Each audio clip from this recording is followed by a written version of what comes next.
Welcome to the October meeting of the Social Work Services Committee. I think everyone welcome at least one new member, and Ted as well, Vice Chair as well.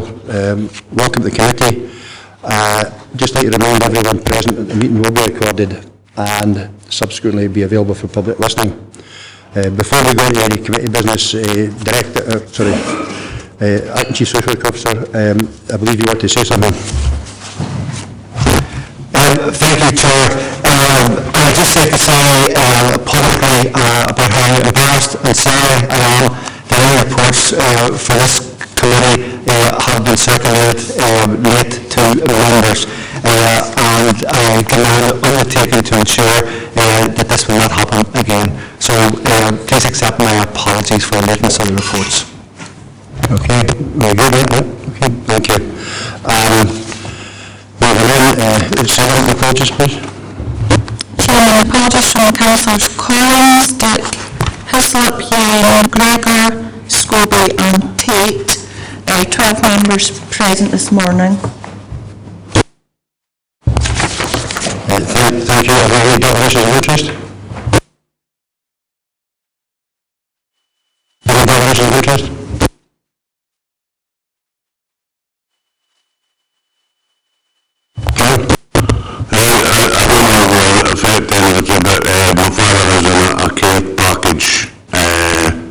Just like aware of that I don't think it'll be part of any debate to cover that. Thanks for the information, Johnny. I don't know anything actually in parts the care packages, so I can't say anything about this year. Just for confirmation, that's fine, thanks very much. Anyone else? No.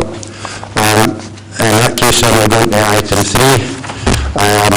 We have a presentation which is one of the scenes that we're going to be receiving, a shortish presentation. Is Phyllis here? Let's just go together. Let's go together, on adult protection and the links between that and child protection. So Alison, Phyllis is coming in. Phyllis is just coming in, Yes, it's coming. Members will also see they've actually been given a written copy of the presentation. The background of this presentation was we needed to be absolutely certain that whilst there appeared to have been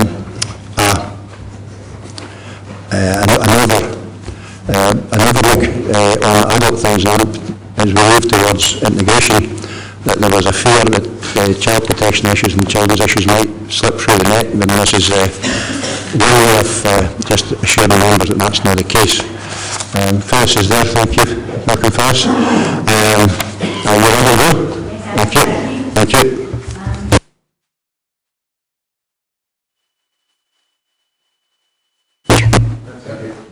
Is that better?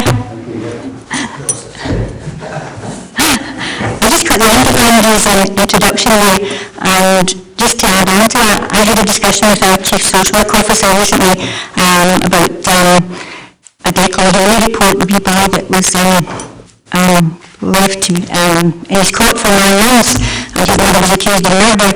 There'd been an article in one of our professional magazines about remember child protection, and I had contacted the author to speak about adult protection, because the adult protection law, and she agreed and said a few article coming on. However, it wasn't an article that came on, it was actually to speak at the National Conference, the study day for the mental health officers. So my colleague Matt Briggs and I prepared a presentation on adult and child protection, and we were told it was very well received, so we were asked to speak at another national conference in March in relation to developing competence for workers and agencies across Scotland. So I welcome the opportunity of bringing you up to speed. I've prepared a handout which was, I felt, easier. I wanted to bring people up to date with where we're at with adult support and protection.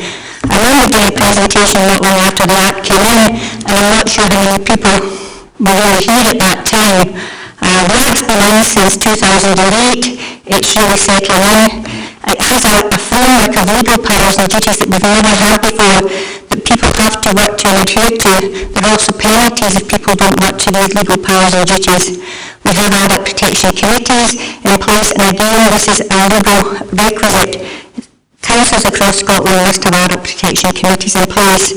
We have to submit biannual reports which says what are we doing over the last 2 years, what's the progress, what are the challenges for adult protection, and what else do we need to get involved in. I've got the last one. I'm sure people saw this in their mailbox several months ago. If not, please let me know, you can send it round again. If you're really interested, there are another 28 local authority biannual reports to read as well. In Scotland, we're really lucky that we have protective legislation. No other part of the UK has this. We have really a triangle of legislation. So we have the Adults with Incapacity Act, Mental Health Care and Treatment, and the Adult Protection Act. And we all work together. Sometimes there are overlaps, but overlaps can be really helpful at times as well. And it's making sure that the work we do helps to support and protect people, but we're also being mindful of people's human rights. The legislation, I can see it building on across Dumfries and Galloway, I can see it building on across Scotland. There's an increase in referrals across all agencies. From the social work point of view, we have a lead agency, and it has increased the workload of our frontline staff. And that's something we keep an eye on and how can we support this. Agencies are becoming more comfortable with their roles. There was initially that agencies thought, well, child protection is what we have to do, adult protection, well, if the adult says no, we don't have to do anything, but people are becoming much more aware that we do have a duty of care, and there also is a duty to report any concerns.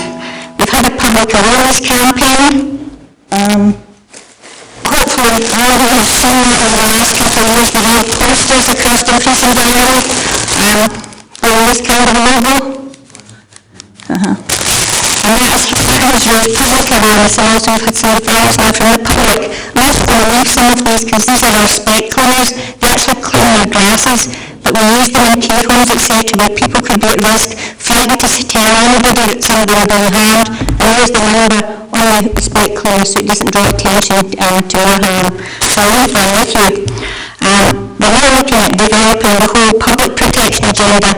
Interestingly, we talk about public protection, which used to be a police thing in the main, and we talk about child protection, and that sits with social work, adult protection sits with health and community care, but I'm pleased to see that we're now bringing it all together, and we have the various public protection agendas, and I'm sure you're all very familiar with them.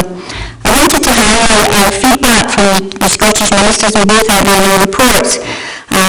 It's quite nice when we get positive feedback. The first report highlighted the work that we did raising awareness and also communication. The second report highlighted how much we've moved on in relation to good practice. We were able to demonstrate cases where adult support and protection had made a difference. We were also able to give good examples of our engagement with service users and carers. We have a service user on our committee who was the national chair of the before Jack came in, and he was part of the consultative group from the Scottish Government. He has now accepted the post of our vice convener, so that's quite a challenge for us, but I think that's a really good opportunity to take forward and really involve our service users. ESP has now been developed nationally. The Scottish Government has a national forum. The conveners meet every 2 months with the Scottish Government, and there's a representative from various authorities come to the forum in the afternoon. I represent Dumfries and Galloway. They've highlighted 5 national priorities for this year, and I'm sure it's things you're all familiar with in the media. The care homes, we want to raise more awareness in care settings. NHS, again, we're a bit slow to come to the table. One of the issues was confidentiality, but we've managed to work locally and nationally in relation to that. And we have the medical director and the cardiac guardian as our convener, and that has made a difference in taking NHS responsibilities forward and sharing of information. Financial harm, you're all aware of issues of people being targeted for their money for various reasons. We were one of the first authorities to develop financial harm seminars, and to be honest, most of our material has been passed on to other authorities, but we raised the office of the public guardian, unions, solicitors, banks, building societies, we had the Care Inspectorate, and we had a representative from what's called the Police Fraud Squad. So we've been working hard to really align ourselves with priorities. As I speak, I've already mentioned service users and carers, and also there was a national data set that the Scottish Government have now owned and began to look at what kind of performance information do we need. We are also looking at that locally because we need to see something we'll have in the legislation, is it making a difference to people who are going to say that way? How can you tell me an increase in referrals maybe says, yeah, people are making referrals, but we need to know actually what's the difference these this intervention is making.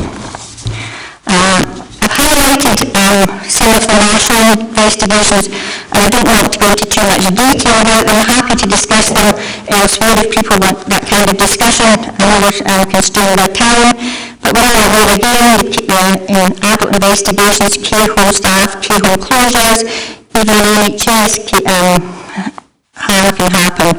If you look at investigations for adults in the community, Keith Philpott and Fiona Pilkington were both people who had learning disabilities. Fiona Pilkington and her mother took her life and her daughter's life because of harassment, hate crime, etc. Keith Philpott, learning disability, wanted to live in the community, wanted a girlfriend, the girlfriend that he thought he had, her brother murdered him. Stephen Hoskins, young man, substance misuse, engaged with services initially, had a friend who had alcohol problems, moved away from regional services and killed him on Railway Bridge. If you look at the children national investigations, these are all names that have been in the press pretty recently. I'm sure you're very familiar with them.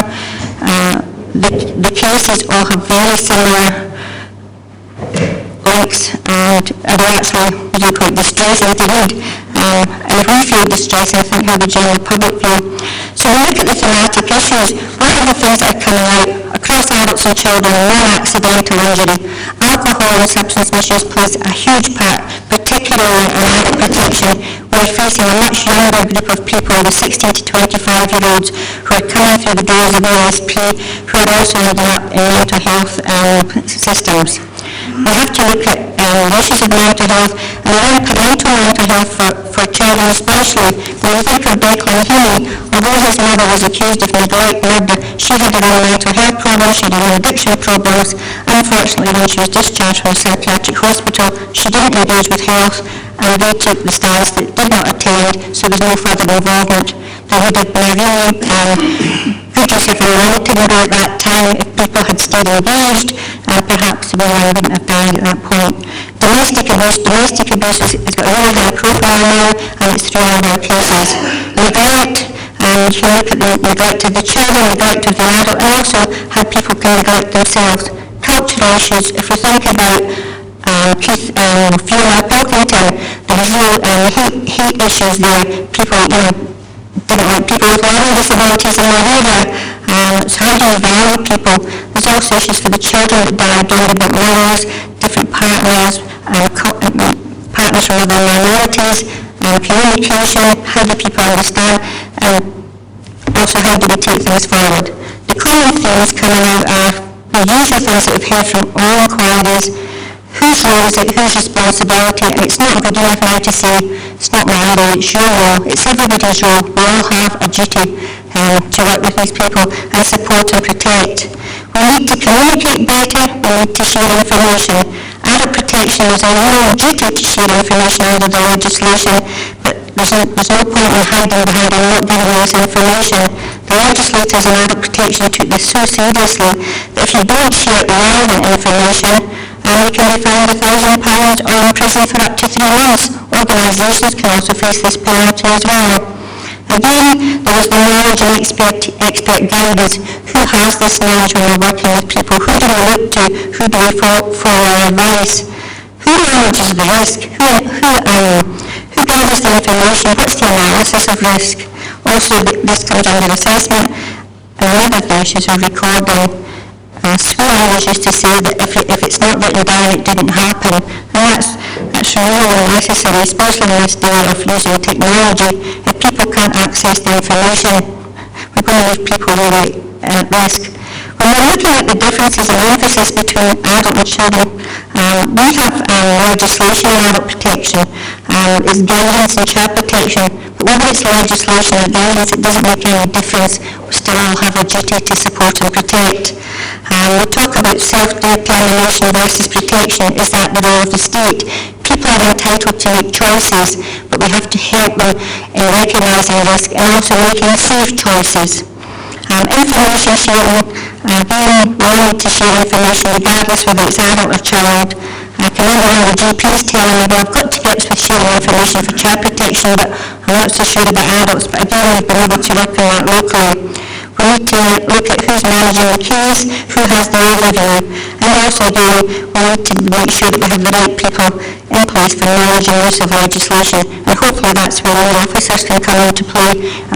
We expect to know the legislation. We have case law to back this up. We should be able to advise people. The similarities, again, it's very similar. I forgot to say my colleague Mark Briggs helped develop this presentation. He's on holiday, but just looking at this information sharing and recording, same thing.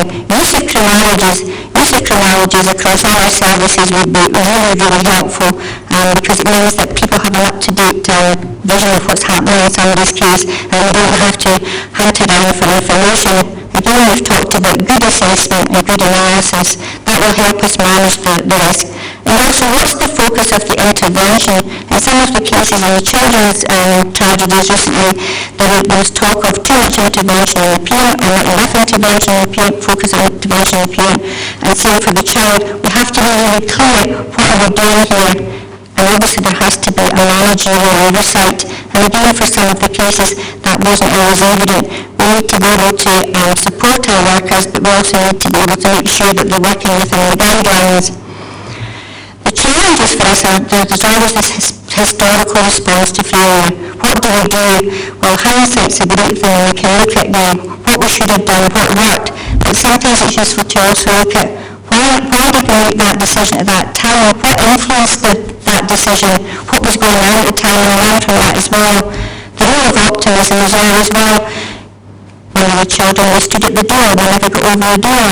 But the child's fine now, this has been happening, that's okay, walk away. That's not good enough.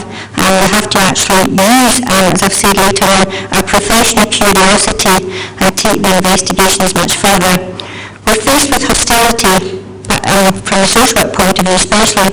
That's our bread and butter. Our role is to engage with people and develop relationships, but also challenge when things are not going well. And again, disguise compliance. If you think of the person at the door saying, actually things were going okay, everyone's doing well, when they're actually not saying the truth at all.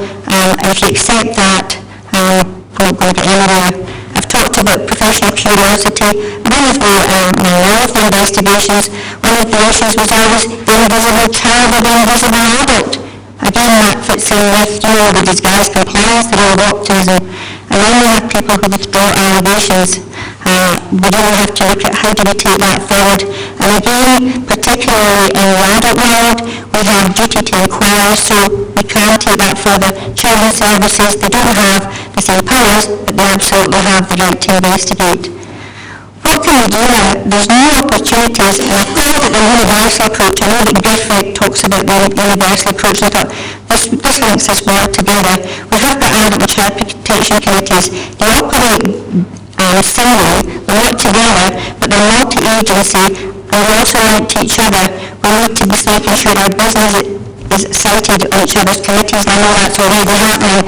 While that's happening, we have a Chief Officer's People Protection Group, and we have to all come together and give them up-to-date information. How are we meeting our strategic and action plans? What are the challenges? Under GIFRIC, we're going to have a main person for every child. I know that there's some different views on the role of the main person, but given what's happened in all the child deaths particularly, surely a main person must be a good thing. Andy spoke of integration of health and social care. That's going to be looking at how we're working together.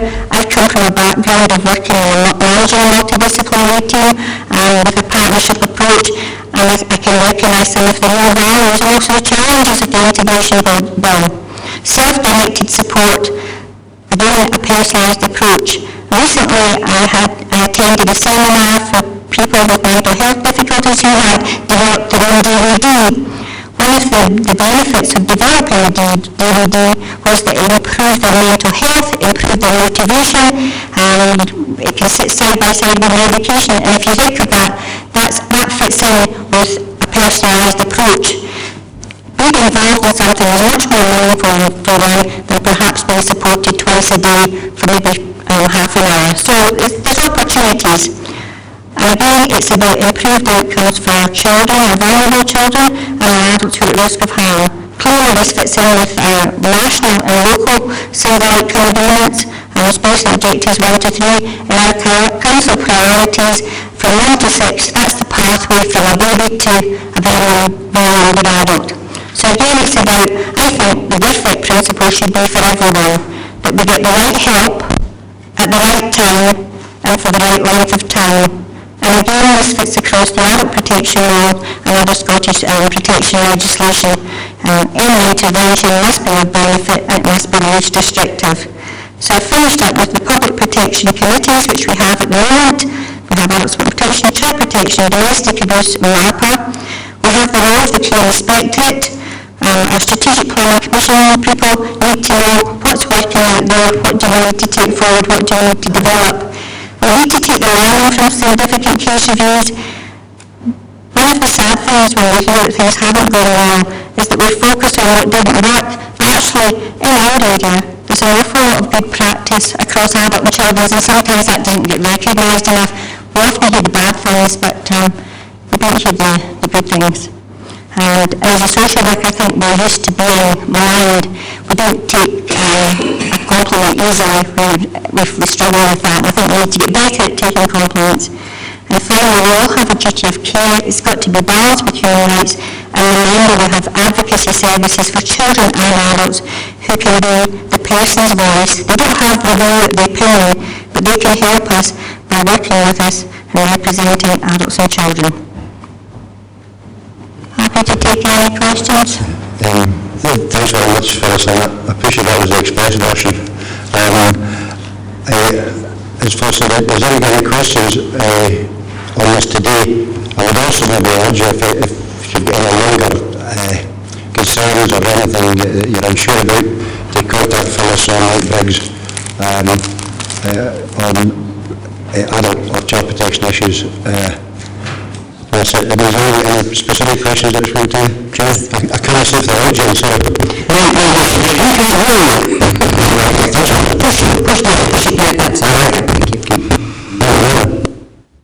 Okay. You have a question? Rob?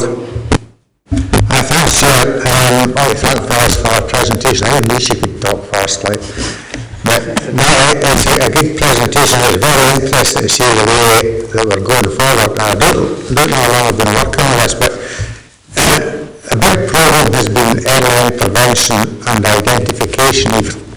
You've indicated a number of these youngsters and adults who sadly have been killed and during the process, and we've never picked them up for one reason or another. Do you think what we've got down here is going to make it a wee bit easier for our identification and intervention? It fits well with our four challenges, particularly in social work, about early intervention, community engagement, and how the community takes more responsibility for people in their area. And I think we've got a framework of our public protection agenda that we can take forward, and people are more willing to share information. That's one of the barriers. If I share information, what will happen to me? Will I lose my job? Will I be the person who's subjected to the harm? We have a system now that we can support people to do that. Our processes are very, very open and transparent. People can see exactly what we do. So I think it's a real opportunity. And rather than working in silos and working together, one of the tasks were taken forward for the chief officers is to look at multi-agency training, and we do that across child and adult protection and domestic abuse, but we need to look at how we can deliver multi-agency training and bringing all the protection elements together, because if people only go away from the day thinking I've had the adult protection training, I'll think about that, and they don't think about the child. If you think of the Miss X case in the Barbers, she was over 30 before she had any help. She'd been harmed sexually, physically and emotionally by male members of her family. Child protection social workers moved in, removed the children, but nobody thought about this young woman with a profound learning disability, and she was left for a long time after. So I think where we're going is in a real appropriate direction, and I think being a single authority, we're really up for this, and I see lots of changes happening, and really positive changes. That's good, that's encouraging, because I think that's been a big problem. But with regards to people telling me, I think, and I've heard this case very often, the police do it, they'll go and say, oh, so-and-so has reported this. Instead of just taking it as a report, they've named who made the report and making them vulnerable. And I think that's something that we need to be careful about as well. Sean. Turn your mic off. Jack, I think that's a very relevant point. However, within the social work and within child protection, if somebody is making a member of the public is making a referral and they ask for anonymity, we get that. There's no anonymity amongst professionals. So, and a professional, as Phyllis pointed out, is duty bound to make the appropriate referrals at the appropriate time. But going back to 2004 and the Child Protection Reform Programme and the document that was put at the time, it's everybody's job. And I think it's everybody's job. It's not the social worker or the police, but the members of the public. And one of the work that CPC and APC have been doing is raising public awareness, because we are really reliant on the public to make those referrals. And if you look through the significant case reviews the last 10, 12 years, there's zero point 9 neighbours have come out after and said, oh, I knew something was happening, but I didn't know what to do. So we have run campaigns from time to time to raise people's awareness around that. So I think it's just a bit of clarity on that, Councillor. It's just, I've heard of issues in my area where people know who've done it. It's more on the police side. They know who's done it, but they don't report it because of the fear of the repercussions. And that's something that we've got to be careful about. Absolutely, Jonathan. I think a revisit to that campaign about the guarantee of anonymity might be a bad thing in the future for us, and I'll take your expert and Sean's expert advice on that. Sure, just a simple question in regards to you mentioned a bunch of people in the middle of the day, and that helped to improve the mental health of the state of mind. Can we just go back over there and just tell me how that actually works? So what you do to improve the mental health? The DVD is called The Chair, and it started with a person sitting in the sitting room, and it was absolutely cluttered. Nothing was cleared away, lots of debris, cigarettes, empty cans, books, whatever. The dinner dishes never washed or anything. They had a diagnosis of depression. Later on, the family talked about somebody who had a diagnosis of schizophrenia and bipolar, and how do we perceive people? So it was about attitudes. So this group of people who attend one of our drop-in centres for mental health decided to develop a DV to raise public awareness. They worked together with some of the staff, but also staff from the local college, and it was staff and also students who were taking social care and also media studies. So they all came together. They worked really hard. They used one of the local businesses as well to take the example further. It was an example of buying a kilt, but how it developed into a family dynamic. At the end of it, though, it was really positive that you saw the person from the beginning of the film who was much more motivated. There was a role for medication, but there was a role for the person in the centre of this, saying they wanted choice and control over their life, but also how the agencies all work together. But when I was talking to the people at the end, I was saying that I welcome the DVD, I could use it in my role as lead officer in mental health, and use it to take across our localities, across all departments, to raise awareness of mental health, because people, when they hear the word "I'm depressed," they usually think it's a mental health problem, and sometimes it's not. So we need to raise awareness, and also we could use this as a basic example of a personalised approach. These people are saying this meant so much more to us getting involved in developing something that we can take further than actually having somebody popping in for a couple of times a day. So it was really quite perfect. I did say to them that I was coming to speak to you all, and they're happy for me to bring the DVD and let you watch it at some point. Okay, thanks so much for that. So, just because I realise, just to get an understanding, so it's simple enough for yourself. So that was as much about putting the structure, the positive structure into somebody's day, I take it then. That's pretty much, so the whole emphasis, the whole DVD, but also putting the positive structure into the day, giving them something they're supposed to worry about for, that is where the whole improvement came from, is it? Would have been anything like that? Absolutely, but also the big issue was it was their choice. They chose to make that video, so we were giving them the power back to them, and also they had control of how we put this together, how we developed, and who should be involved.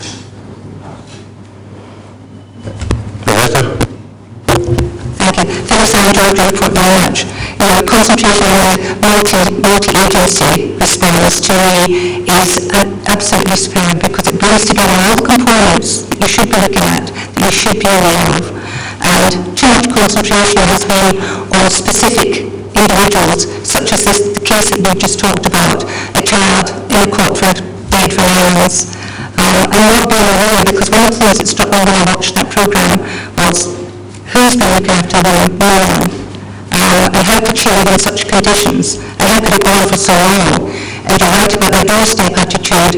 If it is fine, you don't have to come in. That is really not suitable in this day and age, that we take that as a response, that you went to the doorstep. And so, looking at the multi-agency response, yes, it's much more difficult and involves other groups, but it is really focusing on the whole problems, all of the problems that should have been looked at an earlier stage. So it's very, very interesting. And your other point about information, passing information, too many times we go to committees, we hear little snippets of information, we're involved in things like alcohol, drugs, etc. And yet I feel that much of that information is not being passed on. Yes, there are disclosure issues, obviously, you've got to be careful who you talk to, but even at one of the training sessions that we went to, I think which we were at, passing information is extremely difficult. Who do you actually pass it to when you're concerned about something? Not just social work, but other issues concerning children, drugs, alcohol, and all the rest of it. And that's a way got a lead officer in child protection if it's child that you're concerned about. But for most of the public that perhaps don't have a background, it's quite difficult to find out who is the right person to pass it to. So I think the more we highlight things, the more information we have, and all the little spectacles thing, I think that's an absolutely superb way of empowering people to have the information in their hand. Thank you very much. The only thing I can say is, you don't need to wait to contact a lead officer. Anybody has a concern about a child or an adult, phone the number. They're slightly changing because of the contact centre, but I'll leave them with you. And the final thing is, for me, the huge benefit of multi-agency working as well is one worker is not left with the whole responsibility. It's a shared accountability and a shared responsibility, and it can only be for the benefit of everybody. Okay, thank you. John, Just again, Rebecca said about the doorstep thing, all these high-profile cases that have been reported, and reported several times, and have been several visits from social workers. And as a foster carer, I dealt with quite a few threatened families that were quite difficult to deal with. And we usually had, due to staff constraints, they had an inexperienced social worker that was dealing with them, was actually getting threatened by them. And I think in a lot of these cases that's what happened. Is there a mechanism in place where if somebody isn't getting in to inspect a child in a house or a family and that they can get support to do that? Because a lot of these cases, this is what's happened. They've been repeatedly invited in, and then further down the line, they realise there's there for some time. I know it's a sort of cold face thing, but I think that's an important thing that if we are doing referrals for the community, we are able to check them out. And the social workers under pressure just to maybe just walk away and say, well, that's fine, you said the child's fine, or that's fine. There's a mechanism there so that we don't want that happen.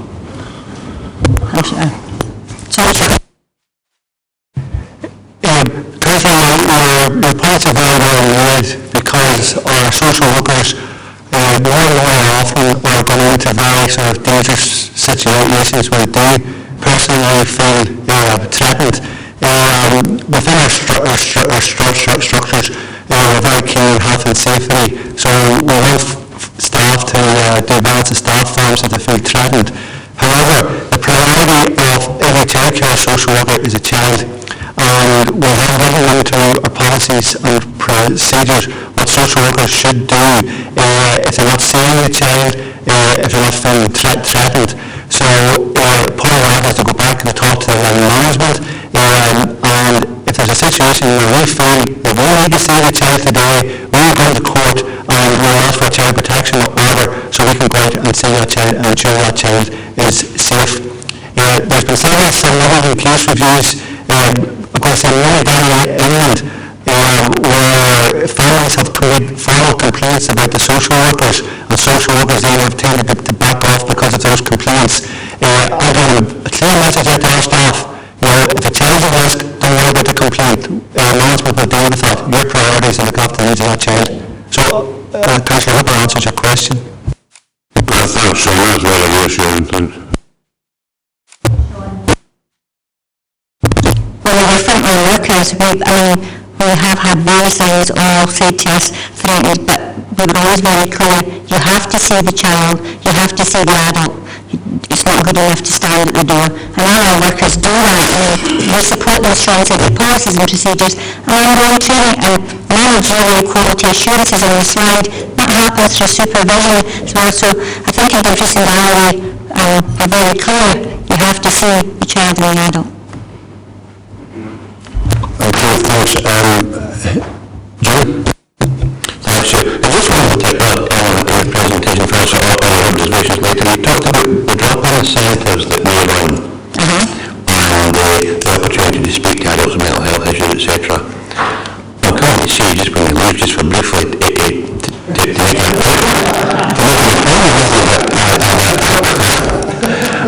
parent approached me yesterday about her adult child. She tells me that we're closing a drop-in centre and that person is losing her contact because of that. Is that right?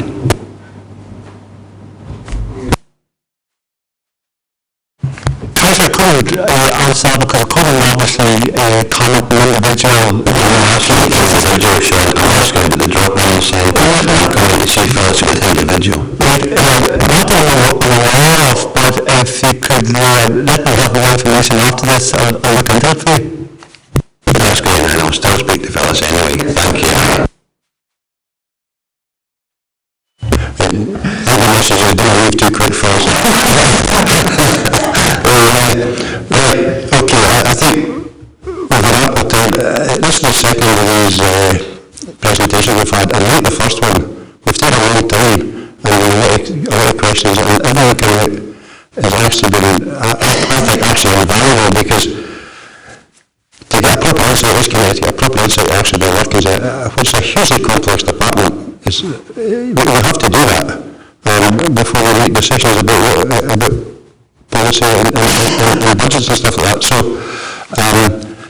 thanks very much. And as I said earlier, if they've an animal protection issue, get in touch with Phyllis, or a child protection issue in the first instance, Mike. If it's a policy issue, I would suggest that if it's an actual adult child protection issue, then we use the number that's there and we get that circulated. I see Kenny, the Coroner's Officer, sitting there just now. I'm actually wondering, Kenny, if we can pick up on some of the discussion today for the media stuff, and I see someone else sitting at the corner there, Hayden, who might help pick up some of the very positive things coming out of today. So Phyllis, a huge thanks. Okay, and we'll see you again. Thank you. Thanks very much, yeah. Let's move on to item 4, minutes of the meeting of 22nd of August. It's for approval. Have we got any comment? We're happy to approve. Okay, approved, thank you. We'll move on to item 5. Looked after children, report the interim Chief Social Work Officer. Sean, you want to say something first on this one? First I'd like to say, just to say, Sarah, get me down and speak to our report. I know that I spoke to several members around the opening of Hawthorne Road.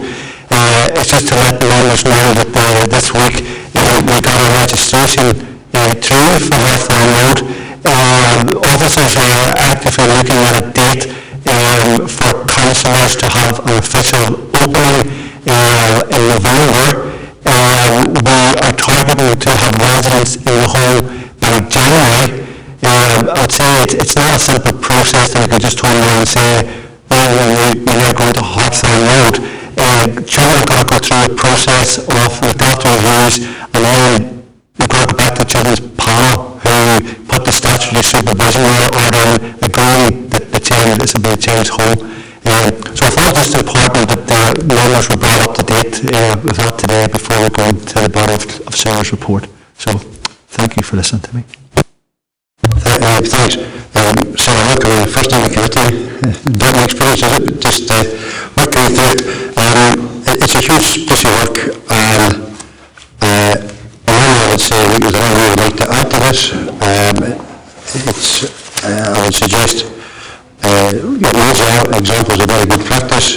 I would have anyone would like to add to your report. Is there any comment you'd like to make at this time? There's just a few things that I wanted to just bring out from the report. We were asked to write a report by committee members, and largely we were looking at there were questions about transitions and corporate parenting responsibilities, but we thought it was good to put looked after children into context and how it fits in with everything else that we're doing. What our strategies are, our accountability, and how we monitor the work that we're doing. I know that some people here have quite a good knowledge of looked after children and who they are, but maybe other people don't so much. So just wanted to go over what the definition of a looked after child is, which is in the report. A child who's looked after is a child that's in the care of the local authority, and that can be a child that's living at home on a statutory order, or a child who is in a placement, either a residential placement, a foster placement, or in a kinship placement. Or it can be a child who, where the parents have signed a voluntary agreement for the child to be looked after away from home because of the assessed concerns that people have, or because the parent isn't coping. Wanted to just look at, if this is helpful, hopefully, briefly a few reasons why we might consider that a child needs to be looked after. For babies, we have concerns about parents. We've got a lot of, from research, a lot of information about concerns about domestic violence and about substance misuse and the impact this has on children, on young children and unborn children. And also what we already know about a family, such as if we've had concerns previously or there have been children previously removed from that family. So when we do a pre-birth assessment, and that might lead to a child protection conference, it's important to realise that child protection, looked after children and GAFIT, which I want to speak a little bit about, all really fit in together. And at the conference we would look at whether that child could go home once the child's born, whether that's safe, or whether the child needs to be in a foster placement for a period of assessment. And what we often would encourage parents to do is for a mother and the baby both to be in a foster placement together where they can be supported and assessed, so that we can see if a child can live at home with their parents, but this means that we assess things quickly, because we obviously want to get a child home as soon as possible if we can, or if they can't go home, that we can progress a plan for permanence for them. And in the report I've talked about how well we've done with our figures for permanence and how that's been acknowledged nationally, and we went to Edinburgh to give a presentation in June because it was recognised that we had made a lot of progress in progressing plans for children for permanence, and they weren't stuck within the system waiting to go to a permanent placement, that they were placed for adoption where that was possible, or the first thing we always look at is a kinship placement, someone within their family or friends or community to enable them to stay, to have their sense of identity within their own family or wider family or within the community where they live. Obviously, for older children, it depends what age they're at, where the concerns have arisen, but again, it's about doing assessments promptly, those being monitored of a good standard so that they can evidence what plan is needed for a child and what needs to be done, what parents need to be able to do in order for those children to return to their care or remain in their care, or what the child's needs are so that we can find appropriate placements for them. When we accommodate teenagers, obviously we've often got lots of different issues. They can be to do with education, health, development, social interaction, and how we can support them. And now we're starting to move towards how we're going to help them prepare for the future, whether it's because many who have been in residential placements or placed with carers outside their direct community, even if it's within Dumfries and Galloway, clearly it can be quite a distance from their home. How do we get them back to their families and their community, and how we support them in that, how we look at what they're achieving. The report talks about children, that young people maybe not achieving that well academically, and that's something that we are looking at, because it's difficult for them at the time when they are thinking about moving to independence, they're thinking about leaving school, they maybe come from families where there's not a lot of aspiration academically, or they're not used to living in a family where there's regular employment, where finances are available, and we need to encourage and support them in this. And some of the things, in addition to actual qualifications that we would, academic qualifications, we need to recognise things like ASDAN Awards, Duke of Edinburgh Awards, Dynamic Youth Awards, things that can raise young people's self-esteem, confidence, things that they can put on their CVs, their college applications, their work applications, and that we can just support them. So all of that and the transition work is being developed, and our sort of corporate parenting responsibilities as well are being developed and being looked at as a whole. I wanted to look at the link to the Child Protection Register. Obviously Phyllis has talked a bit about that. Currently we've got 94 children on the Child Protection Register, which is reasonably high. It's usually in the 80s. However, recently there have been a couple of serious case reviews which have been published, which people will be aware of in England, and that usually has an impact on heightening people's concerns. We also have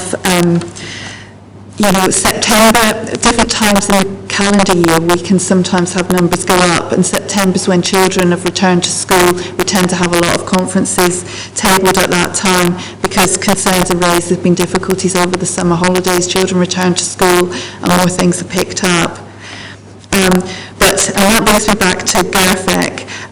Phyllis also referred to that, getting it right for every child, the role of early intervention and how important that is. She talked about the named person, and I have put the named person leaflet as one of my appendices, plus the GARFEC process map, and it's really about the fact that if we can recognise issues for children as they're early in their lives, but also early problems, and we've got that named person, which we already had really, it's just formalising that process. Families know, professionals know, and it means that issues can be picked up early on, the right people involved, and then if those issues escalate, that can be addressed with the right group of people working together. The important part about this process is that it emphasises the involvement of families and young children and young people in their plans, getting their views at every stage, every part of the assessment, reports, plans. And we are optimistic. We are early days. We only implemented GERFIC fully in Dumfries and Galloway on the 1st of April this year. So we are early in terms of being able to report on that. But we do hope that we will see a reduction in the numbers of children looked after, particularly at home, and also the numbers of children on the Child Protection Register if our processes are successful. But we are in early stages, and we've been looking at the number of plans that we've got that are universal services plans rather than social work plans, and obviously we'll be reporting on those when we are inspected in January next year. Another thing I wanted to say was about residential placements, and we obviously we monitor the children in residential placements, particularly those out of the authority or private placements, and trying to look at how we can bring them back into their area, bring them back into mainstream school. And Sean's referred to Hardthorne Road, and we are trying to match carefully the children that are placed there and brought back, primarily looking at maybe the younger teenagers that can be brought back from residential schools, looking at their education locally, looking at so that we have a workable group and they can see that as their home as they settle into the community. And it maybe would for some be a bridge towards foster placements or a return to their families. I think that's probably all the things that I wanted to say, so if anyone's got any questions. Okay, so before I open this up, this was again another accommodation committee report and presentation to reassure members that children are being equally looked after as well as adults, and we're not getting lost in the integration process. Joke. Thanks, Chair. I think what we've got in front of us is a really excellent report. It's something I think we've needed for quite some time.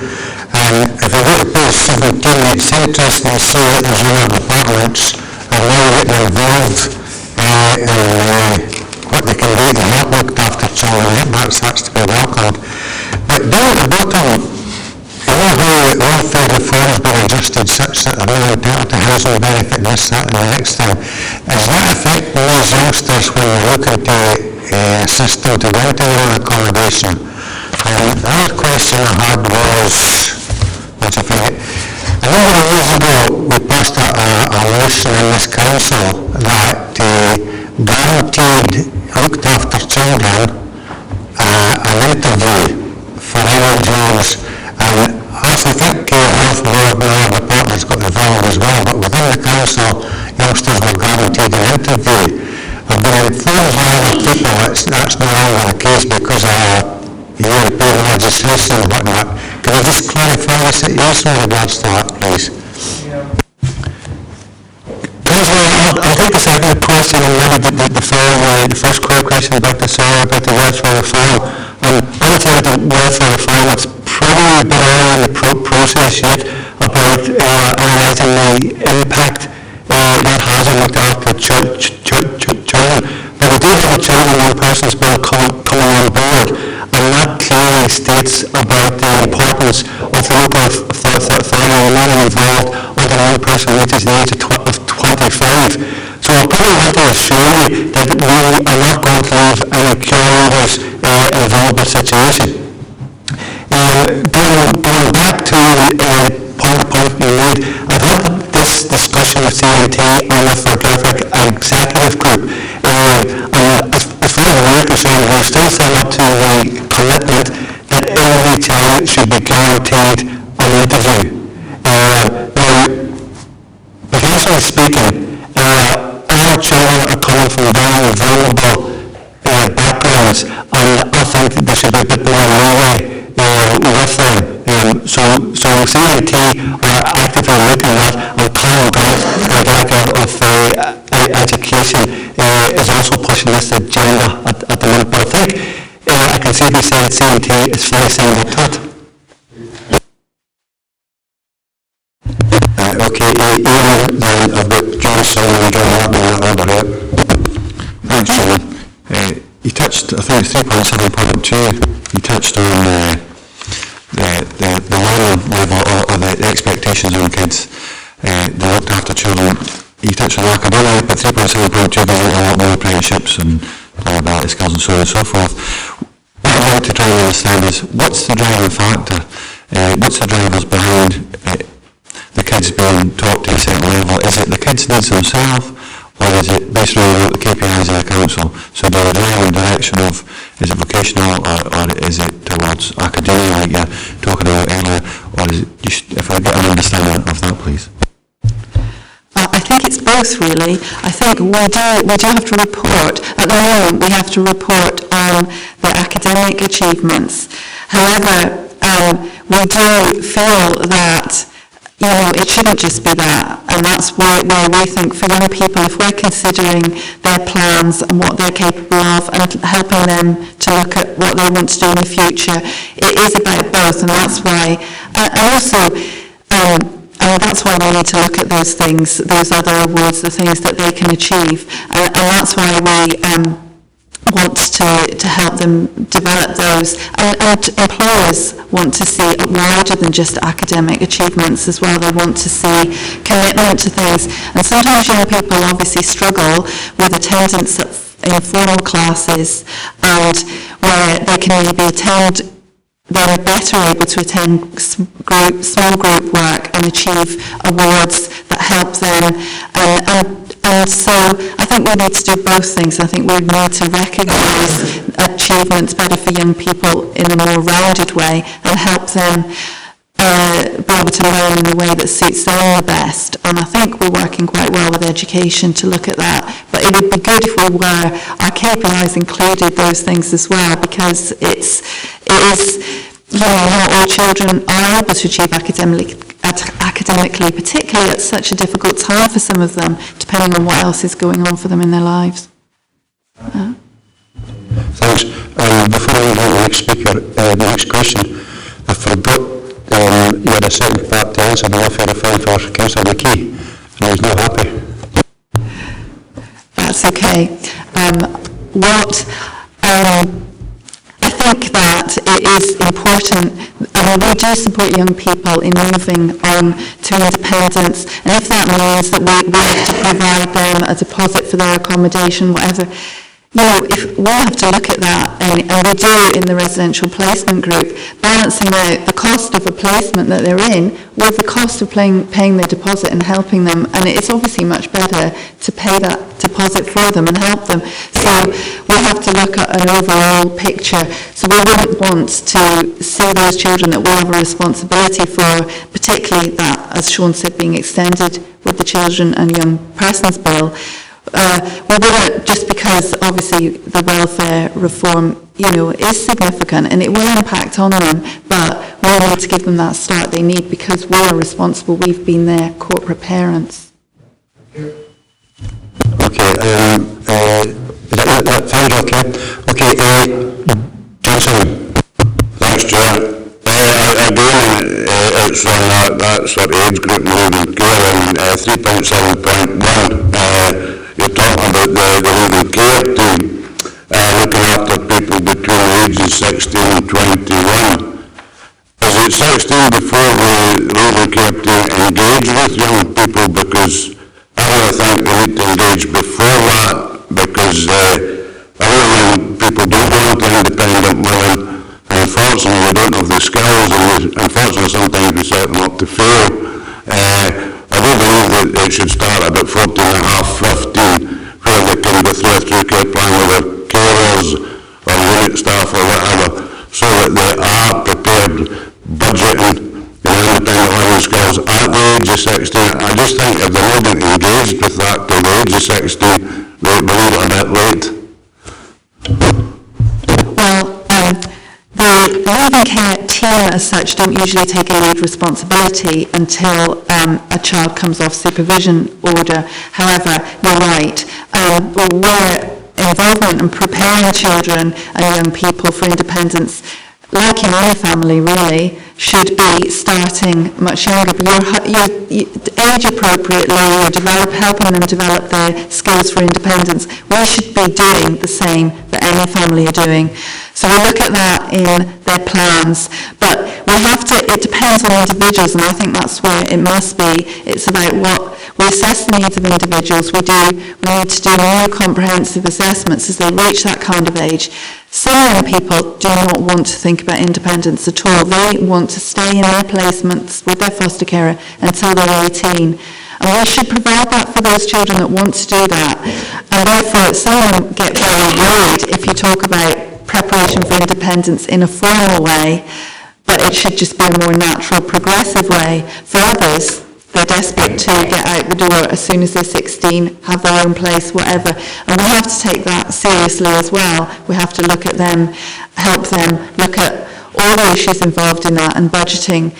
And we do involve the leaving care team as individually is appropriate, because obviously they've not got capacity to have a huge amount of involvement with all young people at 14 and a half. But the ones that we think that they need to start to become involved earlier, they would come to their looked after reviews, they'd be part of their plan, get to know the young person, maybe take them to interviews at college, build up that relationship for when they become the main person working with the young person. So it's really about that individual plan for individual children and supporting them gradually through the process, but obviously in a more specific way when they are actually moving to independence.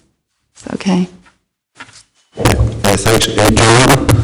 Thanks, Chair. I think it was an excellent report. It's a really big news story for the social services, the work it's been done to look after children.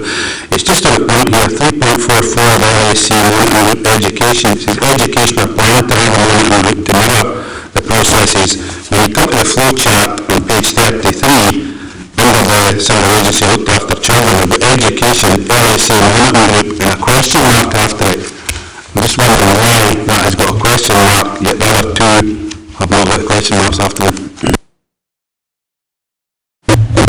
The reason is that it's not actually in place at the moment, the educational one. That's not to say they're not doing any of the things there, but I think I produced this flowchart so people could see what was happening and how things fit together. Both our own staff and how, so that they can understand processes as well, clearly. But I think that there is that gap in that health already have that lack group, and it looks at assessments for children, it looks at meeting the needs, who's going to do that, the process and everything. We have that in social work, and we just felt it should be needed in education, and that is in the process of being developed. But that's why it's a question mark, because at the time I did the report, I sent it to education and said, you know, and we talked about why we needed to have that group, and yeah, it's because it's not actually, but they have agreed that that fits with the process and should happen. Mm-hmm. Anyone else? I've just got one thing, it's actually 3.1.5. It's on page 16. It says, this is more like Sean and me, as we're asking for a report to be produced every 3 months. Can we get that second developed around this committee? Can we actually get sort of relevant data? I believe there was some stuff that used to be produced a few years ago, a much clearer visual review for us. Can we get your assurance we'll have that in the future? Yeah. Yes, Chair, I believe go back to 2008, there used to be a different type of reporting format. I I think that was the time when we had a children's committee as opposed to a social work committee. The other thing I'd add is that the area of looked after children is very, very complex. Sarah has tried to sort today to break it into chunks. In the last 2 years, we are involved more in intervention. We are doing pre-birth assessments to protect the needs of the unborn child. So right through taking an unborn child for somewhere through to 25 years of age, and that's sort of the right age limit. So what I would say would be the one report would cover all of that. You get all the information. And what Sarah can do, if requested, is break that down into sort of reportable chunks. So we'll not have a big report, but smaller reports into like what is the needs of the unborn child, what is permanency mean, what is adoption mean. So we will break it down over a period of months of committees as opposed to just one big committee. If that's okay in nature. I don't think the intention is to have a final report every committee. It was to have the information available for members and to be circulated to members, and there's a subtle difference. And we carry a management report every quarter, for example, which would be a collection of the previous 3 months or something similar. But the crux of the matter was it was actually, where we've got young people, what the numbers are. We also don't identify the young people. That's crucial in this whole thing. John, you have another idea? Over the years, I've also concerned about original placements and the cost to the council, and that's why on occasions I asked for report just to exactly where these placements are. I'm not asking for individual information, but asking how many out of the regional places that there was, and can we facilitate these places within the region. We've got many private providers actually on our doorsteps, and we're sometimes missing the boat because they're bringing in children from Glasgow and Central Belt all over the place. And because the cost involved with this as well is contact visits, social worker visits, which I'm sure over the year comes to quite a massive cost. So that's why I asked for those reports at the time to know exactly where the children are and as alternatives could be provided at care over at home. And that was why I asked for the reports. I do think it is worthwhile for this committee to know that and to have it on quite a regular basis.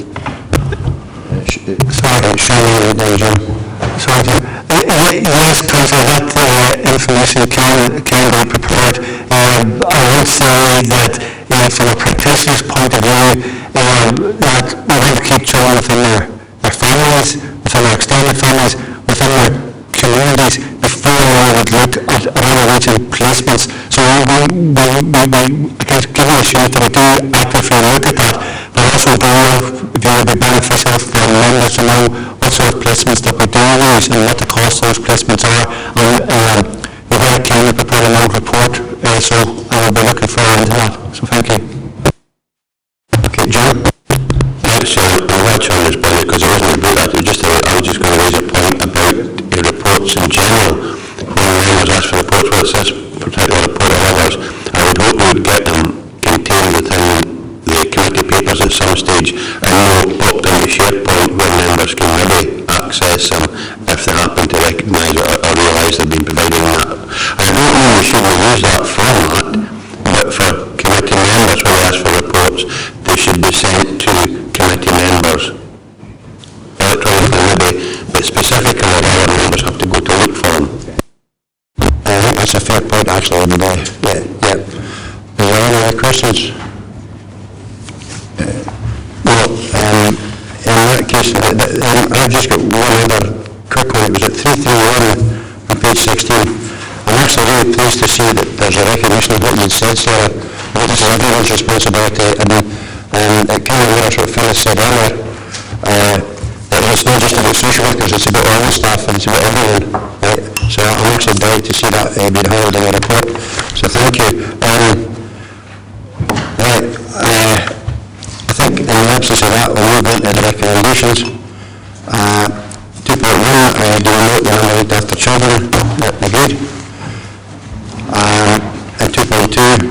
request a further report from social work around the development of looked after children strategy, which will be cross-cutting over all agencies and which will identify positive outcomes for looked after children. You happy to do that? Thank you.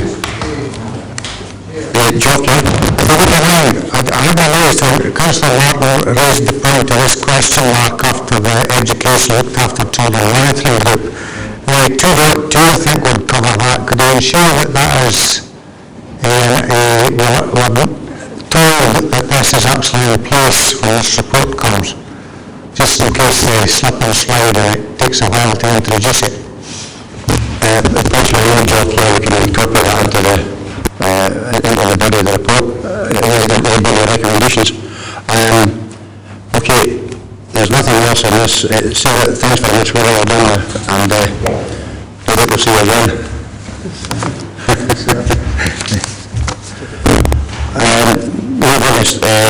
Item 6, social work practice changes.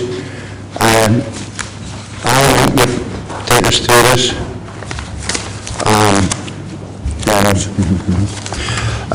Just before we start, I think we need to recognise this unprecedented changes that have taken place in the way social work as we know it is being delivered now and in the future. And because of that, I actually think it's absolutely imperative that a lot of what Alan's going to talk about today is brought back to Social Work Committee on a regular basis here with full explanations so that we understand exactly what we're dealing with and what we have to cope with when it comes to allocating resources and various other things. So on the back of that, Alan, it's a huge report. Have you anything like to add to it? Have you any comments you'd like to make at this stage? Thank you, Chair. In terms of this report, it is a follow-up from what was agreed at committee on the 22nd of August in terms of the wording reports, in terms of policy impacts. The report in itself is detailed, and I want to apology for that because it's complex. I felt that both within social work services, senior management team felt it was important that the committee would be alert to the complexities, to some of the background issues we had to take into account, and some of the things we were trying to do to try and take things forward. And simply, in terms of a couple of things I'd like to state, it really is about us reaffirming our commitment to delivering on council priorities in terms of our response to children and care for older people, and to ensure that the question was asked about why within a social work report was come out more about supporting and stimulating our local economy. I think that's answered in terms of the level of the resource from social work that's actually utilised to commission services from independent providers. But we need to ensure that any of those providers are providing it in a way that ensures that our economy is supported and stimulated, and whether it's part of our business or it's part of the council. The report outlines some of the financial challenges and some of the demands that we face in terms of increased demand, and some of the information there in terms of older people, for example. In 2011, just shy of 4,000 people over 85, and it's estimated by 2035 that will increase to 10,068, including myself probably.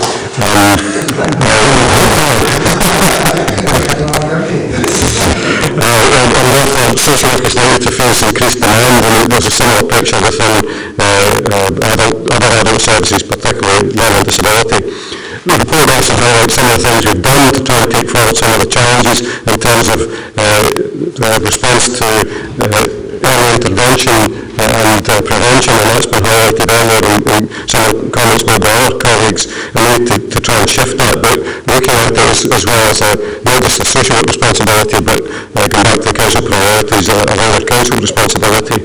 Some significant work that's taking place in terms of getting it right for every child, youth justice whole system approach, some of the work streams that I'm putting the first in conjunction with our colleagues in health and the independent sector, the telecare provision that's managed and supported by our colleagues in customer and community services, and the development of contact centres. some challenges and some key ones, in particular the legislation that's already in place and is due to go into effect on the 1st of April 2014 in terms of self-directed support, the Social Care Self-Directed Support Scotland Act, and the premise shows the options that we have to be prepared to deliver on, and proposals in terms of the recommendations on how we can take that forward with a report coming to future committee. Similarly, in terms of the challenges that come from care at home and what we have to do around that, and how do we start to respond and develop a response beyond the work that's been done already, moving forward in terms of an integrated health and social care service, and therefore the recommendation that's before members in terms of a report going to Community Health and Social Care Partnership Board. The appendices are significant and detailed. One of the other main ones I'd want to highlight is the eligibility criteria, because it's not just about the needs in terms of particular personal care, but to identify some of the other issues, the challenges, and reflects back on Phyllis's presentation in terms of adults at risk of harm, so some of the risk issues and the issues we have to take into account in respect of carers, and the fact that to slow the social care threshold that was agreed by committee some time ago is they provide services through social work for substantial and critical risk and need, but how do we address some of the lower levels of need so we prevent people moving into substantial and critical need, and how do we develop some of that? Any of the work that's been suggested within this, whether it's either the care review or the phased approach to the introduction of self-directed support, and so for example some of the discussions we've had with partners would suggest that option 1 in terms of over 85s for now, whilst there might be some over 85 interested in that, the majority of over 85s will probably look to find services through services we provide, but much more personalised, where we try to take into account their preferences, so that perhaps, for example, that one of the things that was flagged up by an old person, it would be nice to have a long line of Sunday and there in the care community at 8 o'clock. Now, how do we manage that when there's significant volumes? But those sort of things have to be addressed, but the way we engage with our partners, and those partners include the independent providers, vitally I would suggest in this, from our experience in terms of personalised approaches and self-directed support, it has to involve the service users. Okay, thanks, Alan. Any up to questions?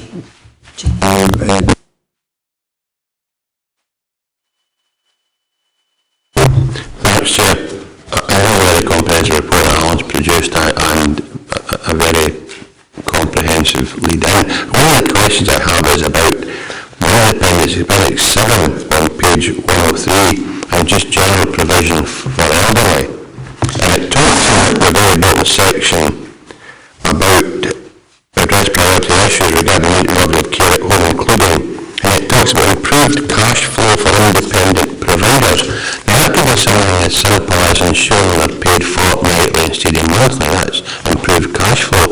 But the situation that exists in some places is that the independent care provider staff are now paid on a similar level to DG First. In fact, there are comparable services across the region. And I think we need to move to a situation where we pay any independent care provider an adequate amount of money for their services to ensure that staff are given what most people regard as a reasonable rate of pay for the services. I can offer an example whereby we have a private care provider in our ward, and they sometimes work in conjunction with council members of staff, two different providers attending to the same client at the same time, and they're paid significantly different, and that causes a real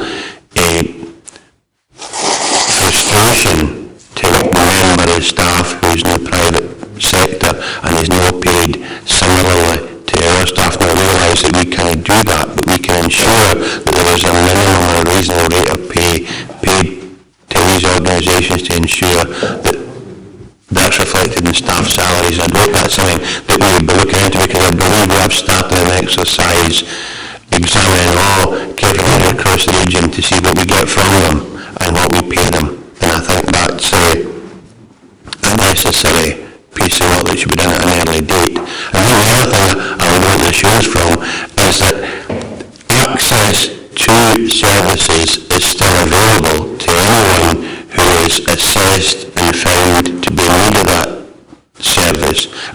because I would hope, and I would look for assurance, that we don't ever get to a situation where someone presents themselves, there's an assessment that says they need care at home, but then they say, unfortunately, at this moment in time, we can't provide that for whatever reason we would be, and I'll look for that. Can I assure from Alan? Can I take the second issue first? This, I keep it in mind and don't lose it, because it's vital. In terms of any assessment that we undertake, whether it's jointly in terms of with our professional colleagues, or in conjunction with the service user themselves, in terms of which the euphemism used is co-production, whichever name we give it, it's vital that we ensure that we provide the service as quickly as possible. There may be from time to time short delays, but that's usually about when rather than if. In fact, the if bit doesn't come into it. We are reminded by this committee and by colleagues in finance in terms of our obligations, in terms of the management of the budget, and where we have a system in place through a senior management team where we're meeting on a regular basis, just weekly, to review things, and if there are any budget pressures, that we identify means by which we might be able to first of all look to via across between the budgets to be able to meet the service, or if we need to identify particular further demand to report it back to this committee to seek additional resource, if we consider that when we examined the whole thing that we are under-resourced rather than overspent. In relation to the other matter about what could be defined as a living wage, certainly there's a number of factors that were included in the review that are budget bits, so that we ensure that we pay invoices, we're able to reconcile any differences in terms of what we expected to receive and the actual invoice that's been submitted, and that's been addressed very successfully, I would argue, in the last while, and the situation we were remember that yesterday, the situation that was improved, remember that by independent providers saying that they are now in a much better position than they had been.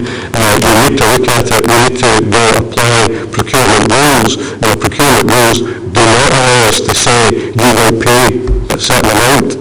We can look to see how we bring that in, and also look to ensure that we provide other things that are in there in terms of workforce development, training, etc., that help to make people feel that the work that they do is recognised, and other things such as that we are exploring, and we can't report it in detail as yet because it has been explored, the idea, for example, of zoning areas so that people don't have to travel great distances, and therefore travel time comes into it, and we can look to the resource that we provide through public monies are utilised by independent providers in a way that allows them to sustain a business that provides the quality of care, but also provides sufficient remuneration and reward for the staff that we employ.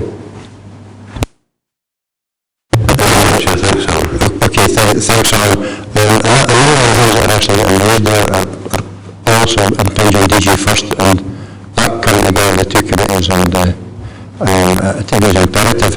Now, I've got a number of speakers right there. I've got Jean first, then Jock, Ian, John Sullivan, and Richard Brody in that order, okay? Thank you. Jean first. Well, just on the last issue with respect to spreading our resources, we couldn't begin to cover the number of people that we do look after if we started to consider different terms and conditions and to be parity. We just couldn't do it, so I think we've got to be completely realistic on that. Two things, please, Chairman. The first thing is, I think we might need an extra recommendation with respect to the reviewed modelling for commissioning and contracting. That's with respect to Appendix 6, which is in paragraph 474. Unless there's something coming it's been dealt with before, or whatever's been happening, I think we need to make that explicit that it's there. Because I understand that Mr. Healy will have reported to the interim Chief Social Work Officer by the 18th of October. That was what the plan was. So I'm hoping that we'll receive that. The second issue is, I wonder if we could possibly ask on the proposed terms of reference with respect to the adult adult care review. Could this be structured as described, but also information provided on an area basis and a county basis? Because after all, in terms of health and social care integration, we're going to be looking at what can be delivered on most terms of impact, as to what can be delivered or what is being delivered on an area basis. So I don't want to give people extra work for nothing, but since we will be trying to monitor that on a county basis, I do think we should consider providing information about what is given on a county basis to us. So if it could be structured that way as well as in the way that is given to us on page 55, I think that would be useful. Thanks, Jane. Just quickly before I let two things that you said. The commission is due to come to the Sederunt committee, so we can leave that as is. And I would also suggest that all the work is going on behind the scenes that we know about from the integration board. The man got reported to there in the first instance, and then from there back to here in the following minute to inform all the members. However, that doesn't really say we don't discuss it here, obviously. But that, as we stand just now, is the right way forward for that information. I would want to just a couple of things. First, in terms of the Commissioner, I understand the report's got to come to committee, but that also impacts in terms of the care of review, in terms of what those models might supply. So it's there. In terms of the area basis, I take on board what you're saying, but we have to, as we move forward, and the development of the commitment towards integration of health and social care, ensure that how we report things, we ensure we've got the same level of support available across the whole council, but we have to ensure that if there are specific things within different areas, that has to be reported and developed to ensure that there's a local response, and therefore we have to provide that in some way in terms of the localities, the information around that. So take it on board. Okay, thanks, Alan. I think it's coming across here loud and clear as well. It's a council-wide responsibility side of things, not just social responsibility, and that will obviously be identified as it comes forward at a later date. Joe, you next. Thanks, Chair. It's self-directed support. I don't know how much experience you've had of introducing this, but when I first heard it, personalised services and all this, I got the impression that people maybe could look at this as a bottomless pit and look for Rolls-Royce services. What sort of restrictions are, how do you control the spend on these services if somebody comes up with something that you consider as excessive? Can you restrict that? What sort of issues come out of that?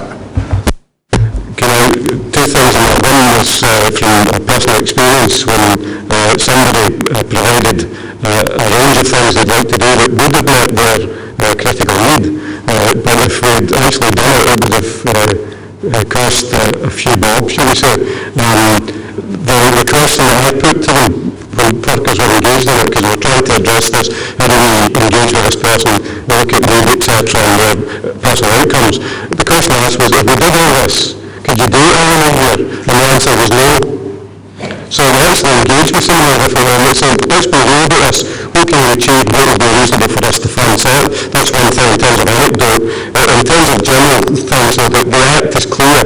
We are expected from social work, from councils, to resource those bits that are about substantial and critical need. And we have to, as part of what I've suggested within the phased approach in the appendix, is that we have to come up with a resource allocation system that reflects that, and the other parts of it, engaging with people, so we're actually saying to them, look, let's develop a plan, be aware that we only provide a resource that meets your critical and substantial need.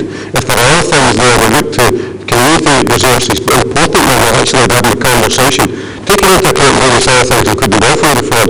What are their own resources that they can bring to the table, and what resources exist in communities or might be developed in communities to help them to meet their needs and their outcomes. So two things, the responsibility in terms of the public purse and that resource allocation system that needs to be in place, and that's required in law.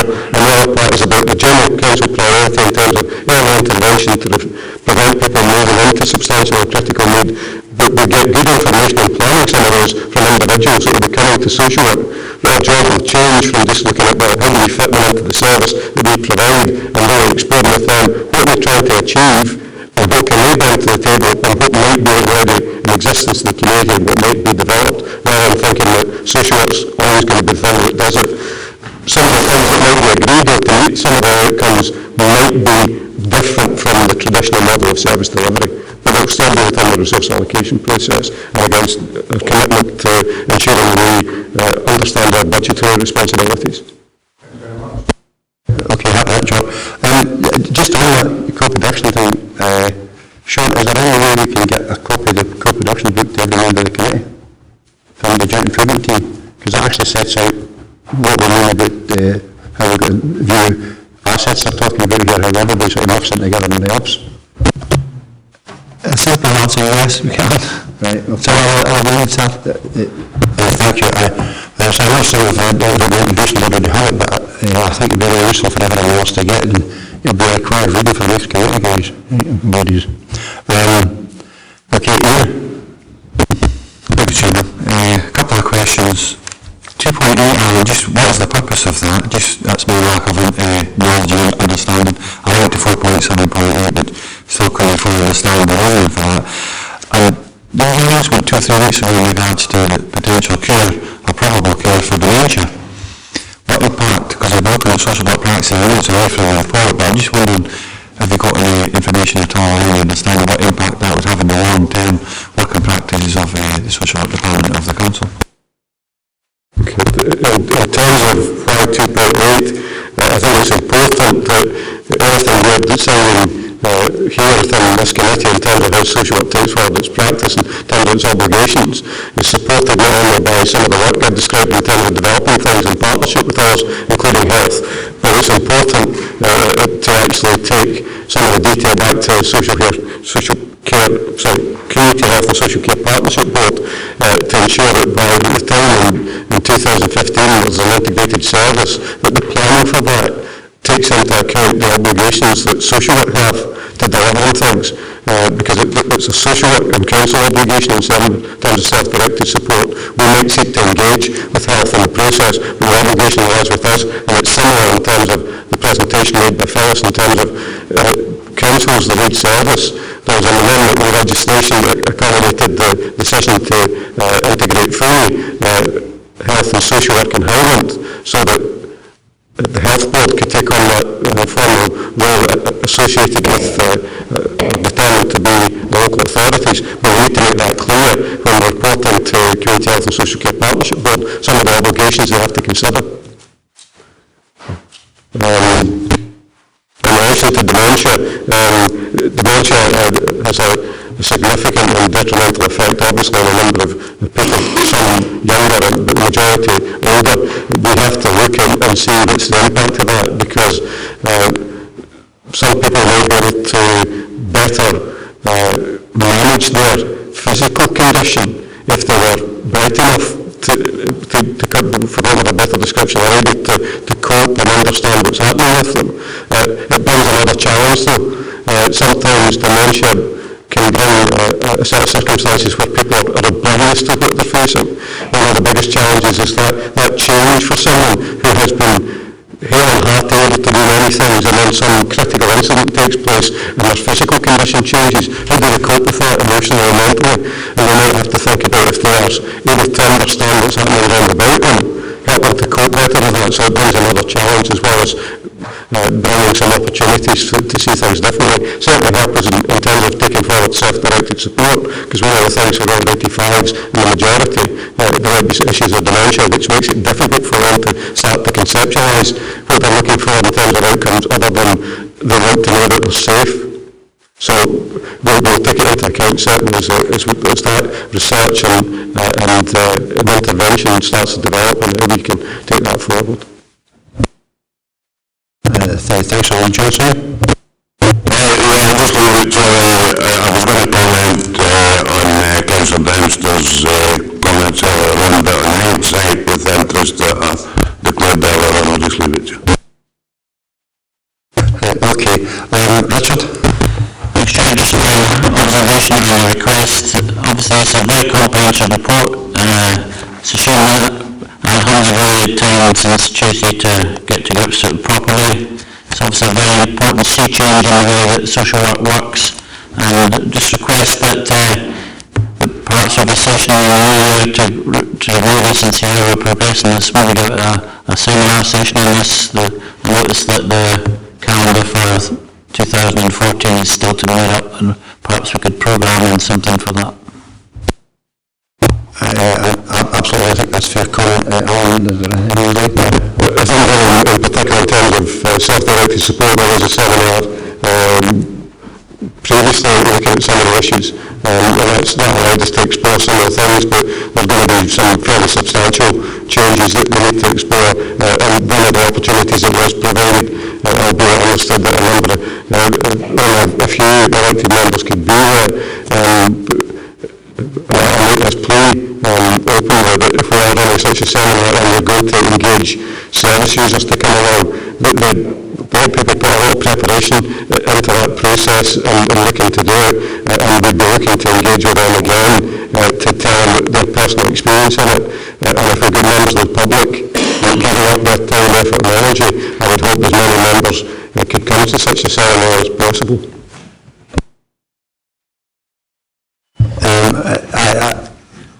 If I remember back the last committee when we had looked after young people in here, the place was silent, because it just closed away. And it might actually be, because we are programming in presentations to better understand the workings of the department, that might be a second version that might be appropriate, and maybe consider coming before the actual business of committee. I know we can ask the questions as we did with looked after children, and I was looking at it, if you remember the record time, it was actually quite humbling, right, when we realise just exactly when we think we're doing something right, where they're viewing it totally differently. And I think when we get straight from the horse's mouth would actually be very helpful for us. Can we agree with that, yeah? So we can take that forward. Any more questions on this? Right, so I'm going to move to recommendations. Sorry, Chair. No, just off camera, saying, Ted. Do you want to come in there? Okay. Thank you, Chair. Just before we move on to recommendations, I actually believe that all reports for this committee should be fully debated by them before going on to any other committee. I would therefore propose that the references made to the P&R committee in 2.4 and 2.6 are removed, so that we fully debate these issues before presenting everything to that particular committee.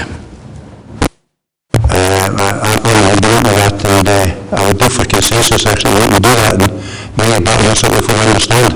Is that the consensus now? Yeah? Okay, agreed.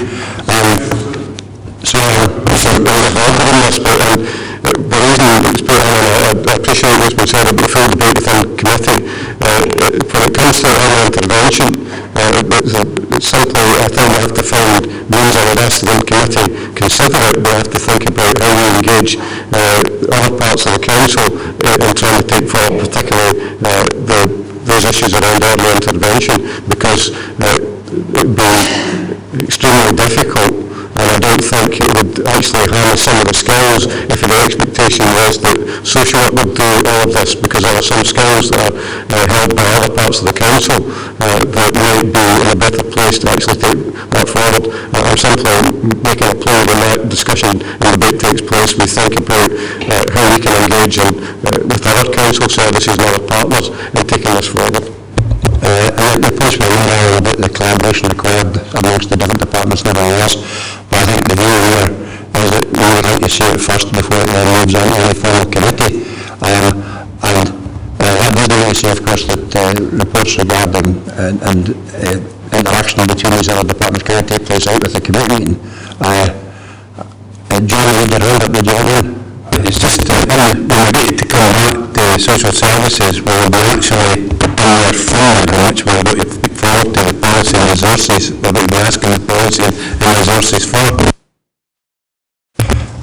Well, Christian Bowler, I take the point is that if there is a financial implication, then obviously it should be made clear in the report coming to us before we take it forward from there. Okay, I'll move on. So we've got 2.1, we've voted that. 2.2, we're voting that. 2.3, we're voting that. We're agreeing on the amendment to the proposal at 2.4 to delete the reference to personal resources. 2.5 we're agreeing. 2.6 we're agreeing with the omission of the reference to personal resources. We're agreeing 2.7 and we're agreeing 2.8. I'm particularly pleased to say we do need to agree 2.8 because that ensures that the council's stuff is under full consideration and we don't just end up with heat targets. That's a personal comment, maybe I shouldn't have said. Sorry, Ian? Thank you, just in regards to 2.4 and 2.6, with the various requirements that have just been read, what impact does that have, the fact we've actually removed them? Does that have any impact at all or not?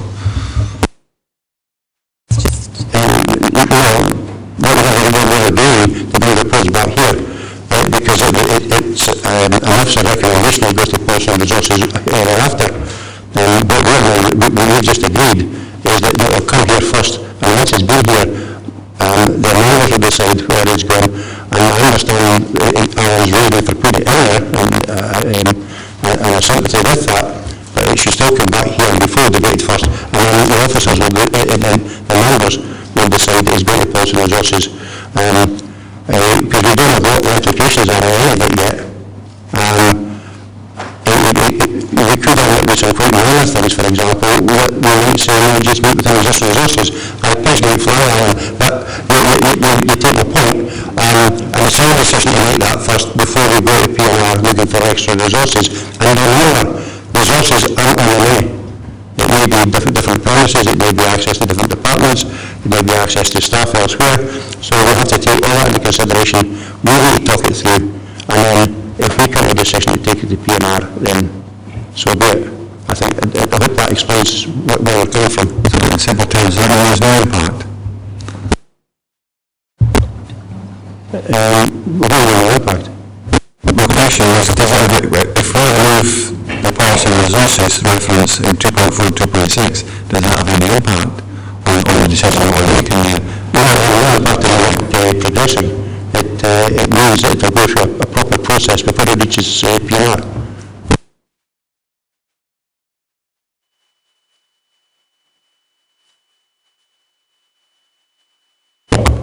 Thanks. I'd like to say that I support the proposal being put forward. We have a service committee. We have a right to make decisions on how we develop policies before this is...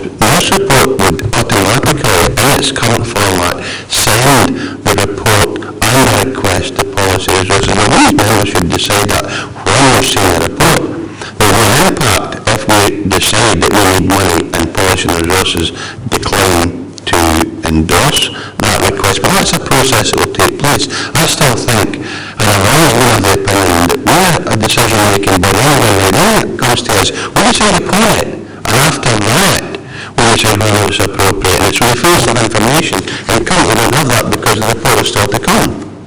And 2.4 would automatically send it to policy and resources without any other intervention by member. I certainly don't support that. I would want to make the decision on what we do and don't do before it progresses to a further stage. Okay, let's move on. We've got agreement there. That's the end of item 6. Alan, thanks very much for your hard work, and maybe we'll see you quite soon. Moving on to item 7. Social Services Budget Amendment Report. Sean will take us through this. Sean Barrett, sorry.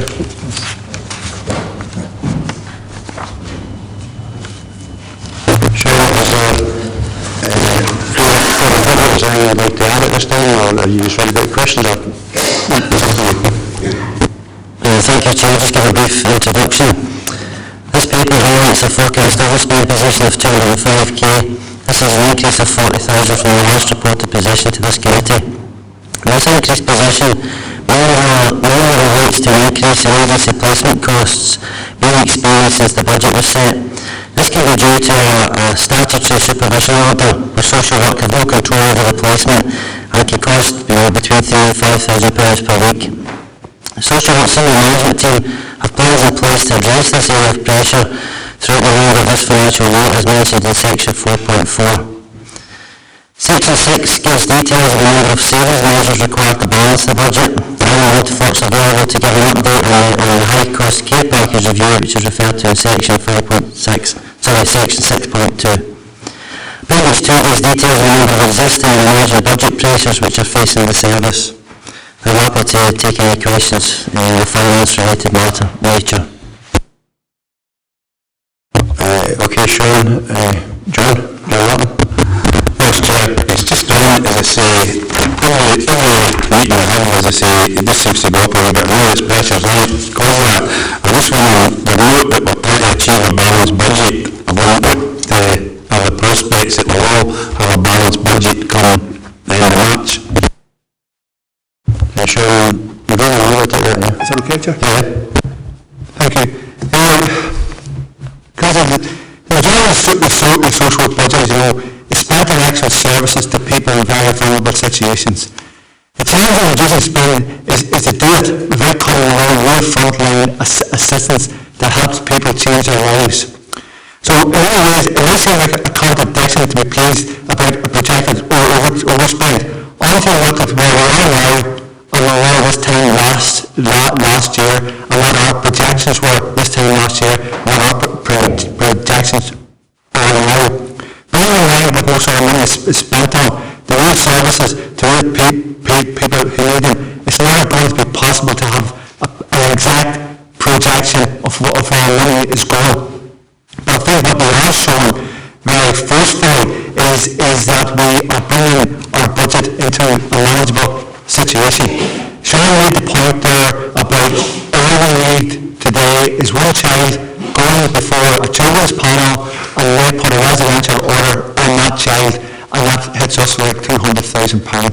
So I'd like to show that we are working quite actively to bring the management budget in. So, hopefully I answered your question. John, okay with that? As I say, the high cost packages, we did ask in the meeting for some examples to come forward on where we're actually making the savings on these high cost packages. And obviously we're now moved into general packages. I just want to remind we're only getting some information on where the actual savings are being made in these high cost packages. Just to show I'm aware of the people that put their dollar. I was going to ask some questions on the high cost care packages and Sean McGowan is definitely getting here as well, rather than a personal thing to Sean, but to the Chancellor.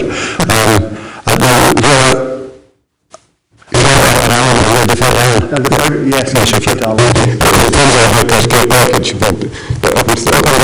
sorry, I just confused everybody completely.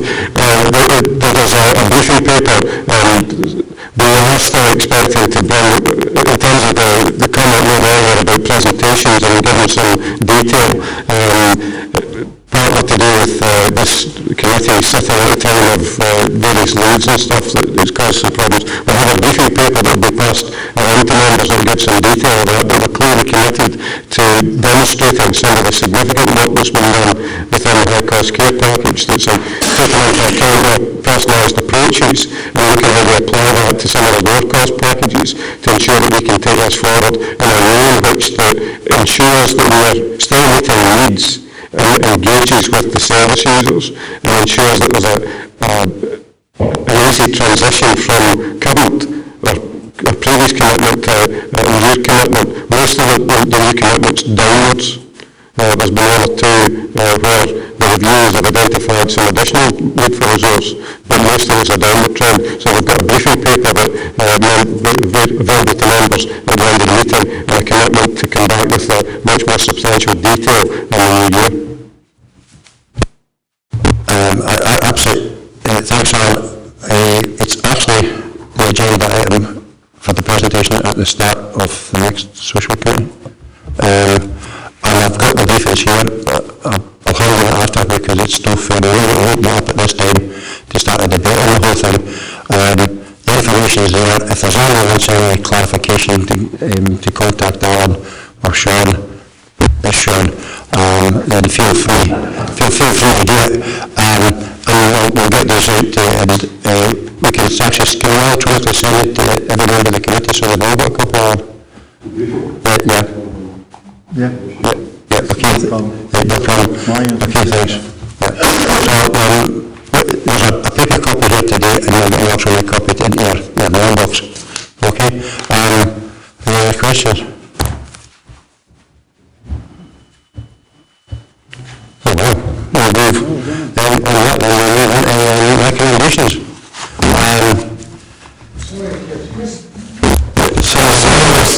The white papers, we haven't been reading late at night, and I haven't caught up with the sleep, you say so. I'm kind of lagging behind. This children with autism spectrum disorder, there's an increasing number of children being identified as. Is there any idea what's causing this, or is it something we've been slipping up on? I'll let Sean duck that one. Sean, I'm going to try and answer that one, I think. Thank you, Chair. Much appreciated. I don't think it's anything that we have missed. I think it's two things we've spoken about. One of the things we spoke about today about is early intervention. And I think children are being diagnosed a lot earlier now than they happened in the past. And that's basically down to sort of medical science. So it wasn't really that Children's Disability Manager is actively looking at, and we need to drill down more into the reasons why, but one of the things is obviously early intervention and diagnosis. I suppose it's a negative positive if you get the drift of awareness raising campaigns and a bit of working between departments and everything else. And so it's a kind of a good news story really, because that's my main job, I think, is any other questions? In that case, I would definitely will move into recommendations.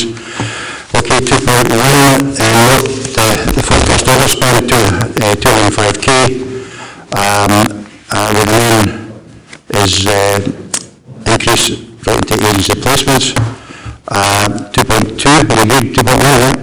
2.2, note balancing this budget is dependent on effective management of service demands and achieving 1.1 million of identified savings, progress which is contained in section 6. Agreed.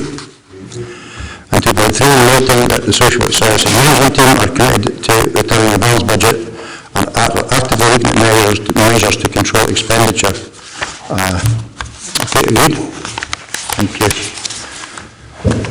In that case, then, we'll move swiftly on. Thanks very much, Sean, and thank Alan.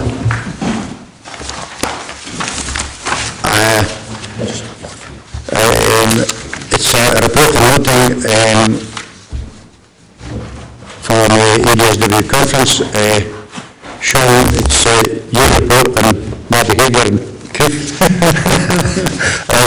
Is there anything you'd like to add to this, or is there any questions? No, sorry.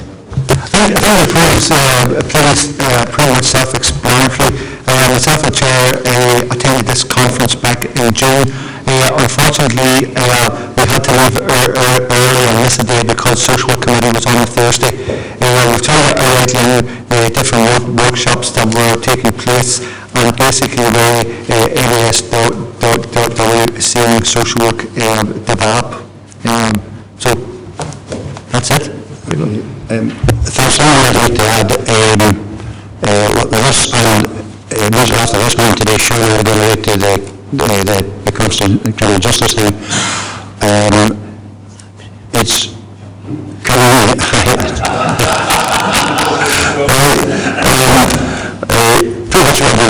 be Shauna shared more than your wife. So, I was kind of really put here to the centre in that can I look at all the things being actually programmed in committees, and also there was, I'm using this opportunity as well, there was someone actually commented the other day quite rightly about having too many committees on one day, where it's trying to push too much business into one. So I appreciate you're not the main person for it, but you're getting the tail end of the stick here.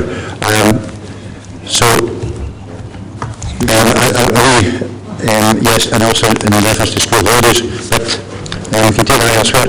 So, is it okay to happy to vote? I behaved. Yep, that's what I think. Right. Item 9, again, is the minutes of the social work subcommittee, aka the integration board.